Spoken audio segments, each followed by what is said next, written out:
मैं टी ठाकुर, सहायक प्राध्यापक इतिहास, शासकीय महाविद्यालय रामाटोला, जिला राजनांदगांव। आज का मेरा टॉपिक है गुप्तकालीन भारत की आर्थिक, सामाजिक तथा सांस्कृतिक दशा। गुप्त काल को भारतीय इतिहास का स्वर्ण युग कहा जाता है। मौर्यों के पतन के पश्चात भारत की राजनीतिक एकता को गुप्त शासकों ने फिर से अर्जित कर संपूर्ण भारत को एक राजनीतिक छत्र के अधीन कर शक्तिशाली विदेशी आक्रांताओं को युद्ध में हराकर भारत की स्वतंत्रता को अक्षुण्ण रखा। गुप्त अभिलेखों से ज्ञात होता है कि गुप्त वंश का संस्थापक श्रीगुप्त था। श्रीगुप्त की मृत्यु के पश्चात उसका पुत्र घटोत्कच शासक बना। घटोत्कच के पश्चात उसका पुत्र चंद्रगुप्त प्रथम शासक बना। यह स्वतंत्र शासक था। इसने 319 से 324 ईस्वी तक के शासन किया था। चंद्रगुप्त प्रथम के पश्चात उसका पुत्र समुद्रगुप्त 325 से 375 ईस्वी तक शासन किया था। उत्तर भारत के एक बहुत बड़े भूभाग पर समुद्रगुप्त स्वयं शासन करता था। समुद्रगुप्त एक महान योद्धा था तथा कुशल सेनापति भी था। इसी कारण इतिहासकार डॉक्टर स्मिथ उसे भारतीय नेपोलियन कहा है। इसके पश्चात रामगुप्त, चंद्रगुप्त द्वितीय, कुमारगुप्त, स्कंदगुप्त, पुरुगुप्त, बुधगुप्त आदि शासक हुए। गुप्त काल की मुद्राएं व अभिलेख उस समय की आर्थिक समृद्धि व संपन्नता को प्रमाणित करते हैं। इस समय कृषि, उद्योग धंधे व उन्नत वैदेशिक व्यापार भी होता रहा है। आर्थिक दशा। कृषि प्रधान देश होने के कारण भारत की आर्थिक रीढ़ हमेशा कृषि पर निर्भर रही है। गुप्त शासकों ने सिंचाई व्यवस्था की ओर पूरा ध्यान दिया था। सिंचाई के उद्देश्य से राज्यों में नदी, तालाब, कुएं आदि से नहरें निकलवाई थी। सिंचाई के भौतिक यंत्रों के अलावा कृषि की वृद्धि के लिए दैवी साधनों का भी प्रयोग किया जाता था। इसके लिए वर्षा के देवता इंद्र की पूजा आराधना भी की जाती थी। गुप्त युग में धान, गेहूं, गन्ना, सन, तिलहन, कपास, ज्वार, बाजरा, मसाले आदि की खेती की जाती थी। कृषि के लिए हल तथा बैलों का प्रयोग किया जाता था। कृषि के अतिरिक्त जंगलों को भी सुरक्षित रखते थे, जहां से कीमती लकड़ियां, पशुओं के चमड़े, कस्तूरी, हाथी दांत, जड़ी बूटियां, औषधियां इत्यादि प्राप्त होती थी। कृषि के अतिरिक्त उद्योग धंधों को भी गुप्त शासकों ने बहुत प्रोत्साहन दिया। गुप्त काल में वस्त्र उद्योग उन्नत अवस्था में था। सूती, ऊनी, रेशमी सभी प्रकार के वस्त्र बनाए जाते थे। गुप्त काल में वस्त्र बनाने व रंगने का उद्योग दोनों ही उन्नत अवस्था में थे। सोने चांदी के आभूषण भी बनाए जाते थे। गुप्त काल में वस्त्र उद्योग के अतिरिक्त धातु उद्योग भी उन्नत अवस्था में था। लोहे तथा तांबे से अनेक वस्तुएं बनाई जाती थी। कृषि के उपकरण व हथियार लोहे के बनते थे। मेहरौली का लौह स्तंभ गुप्तकालीन धातु निर्माण कला का सर्वोत्कृष्ट उदाहरण माना जाता है, जो धूप और वर्षा में सदियों तक रहने के बावजूद इसमें अभी तक जंग नहीं लगा है। गुप्त काल में शिल्पियों एवं व्यवसायियों के निगम, श्रेणी या संघ होते थे। अपने व्यवसायों की देखभाल के अतिरिक्त ये श्रेणियां या संघ प्रशासन में भी भाग लेती थी। ये अपनी मुहर चलाती थी, बैंक का काम करती थी तथा दान पुण्य व जनहित का कार्य भी करती थी। उदाहरण के लिए मंदसौर अभिलेख में रेशम के बुनकरों की श्रेणी द्वारा भव्य सूर्य मंदिर के निर्माण एवं इसकी मरम्मत का उल्लेख मिलता है।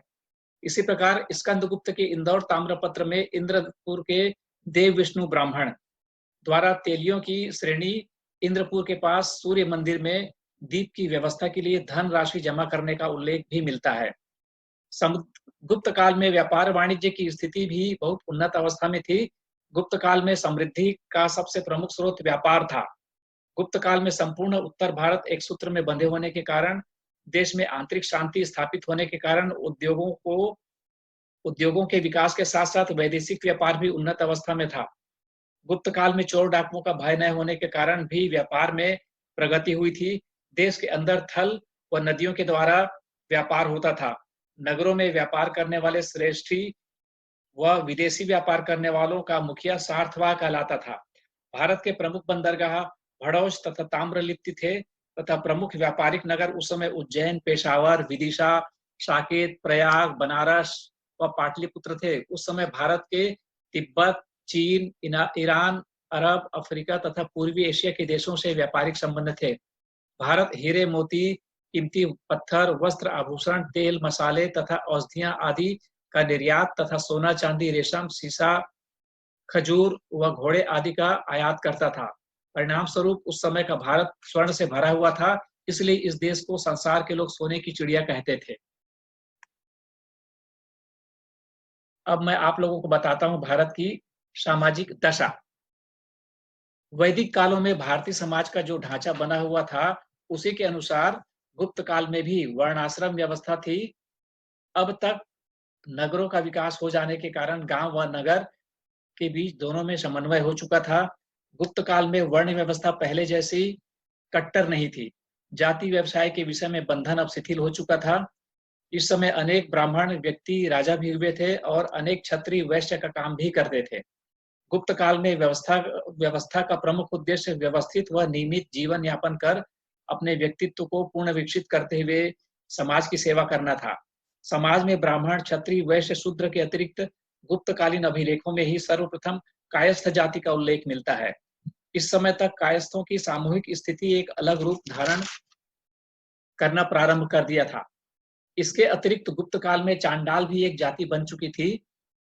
ये अस्पृश्य समझे जाते थे और इस जाति के लोग बस्ती के बाहर रहते थे। गुप्त काल के शूद्र तीनों वर्णों की सेवा ही न करके शिल्पी और कारीगर का काम भी करते थे।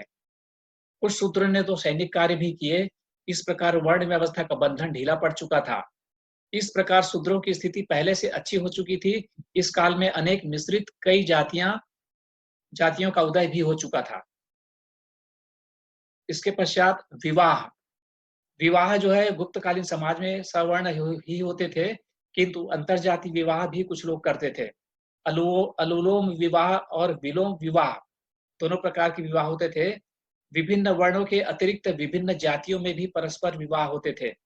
गुप्त काल में बहुत से विदेशी हिंदू आचार विचार और संस्कार ग्रहण करके एक पीढ़ी के अंदर विवाह संबंध करके हिंदू बन जाते थे। इस प्रकार गुप्त काल में विदेशियों को हिंदू धर्म में काफी संख्या में सम्मिलित किया गया था। गुप्त समाज में संयुक्त परिवार की प्रथा थी तथा पारिवारिक जीवन सुखी था। परिवार का मुखिया वयोवृद्ध पुरुष होता था तथा परिवार के सभी सदस्य उसके आदेशों का पालन करते थे। पारिवारिक संपत्ति का स्वामित्व गृह प्रमुख में निहित होता था। पारिवारिक संपत्ति में सभी पुत्रों का समान भाग होता था। पुत्रियों का पारिवारिक संपत्ति में भाग नहीं होता था। स्त्रियों की दशा वैदिक काल की अपेक्षा गुप्त काल में स्त्रियों की अवस्था में गिरावट आ गई थी। अपने जन्म से मृत्यु तक के उन्हें पुरुष की संरक्षता स्वीकार करने को बाध्य किया गया था। साधारणतया स्त्रियों को वैदिक शिक्षा प्रदान की जाती थी। कुछ धनी परिवार की कन्याएं ही शिक्षा ग्रहण कर पाती थी। गुप्त काल में पर्दा प्रथा का प्रचलन नहीं था।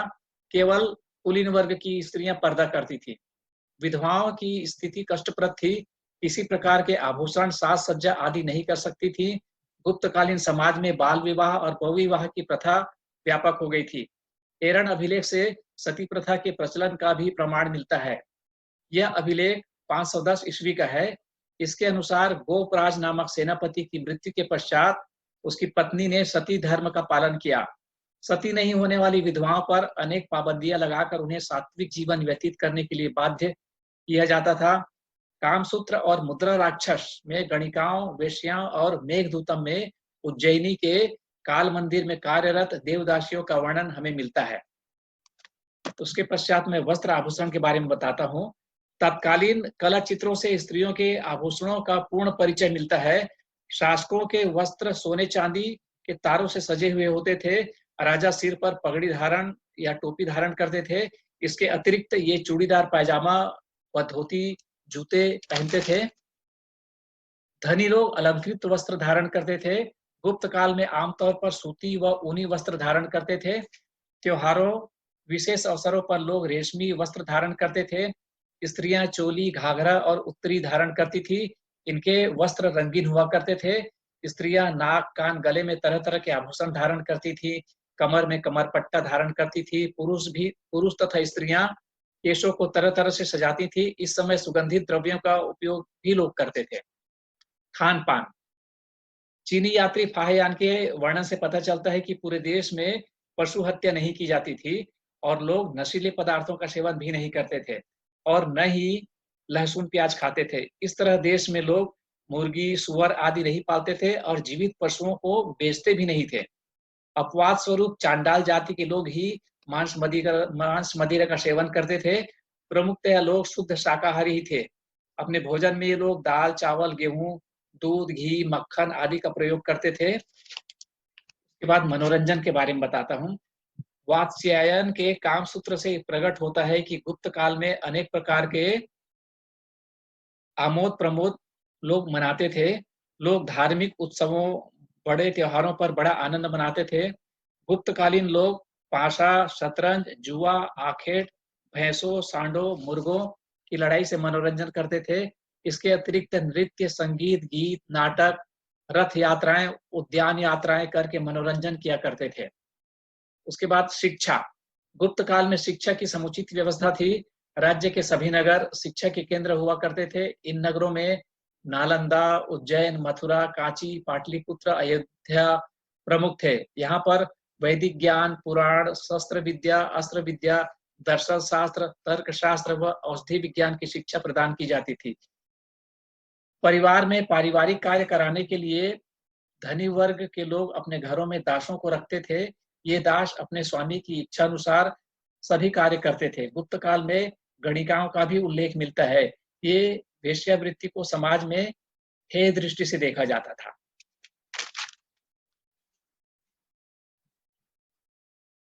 उसके पश्चात भारत की गुप्तकालीन सांस्कृतिक दशा के बारे में बताता हूँ। गुप्त काल में धर्म, कला, साहित्य और ज्ञान विज्ञान की भी अद्भुत प्रगति हुई थी। इस समय ब्राह्मण धर्म की प्रतिष्ठा पुनः स्थापित हो गई थी। ब्राह्मण धर्म के अतिरिक्त बौद्ध एवं जैन धर्म का भी काफी प्रचार प्रसार हो चुका था, जो गुप्त शासकों की धर्म सहिष्णुता का परिचायक है। गुप्त काल में स्थापत्य कला, मूर्ति कला एवं चित्रकला के अतिरिक्त अन्य कलाओं का भी उत्थान हुआ था। गुप्त काल शिक्षा एवं साहित्य के विकास का भी युग रहा है। गुप्त काल में संस्कृत भाषा एवं साहित्य के विकास के दृष्टिकोण से अत्यंत ही महत्वपूर्ण है।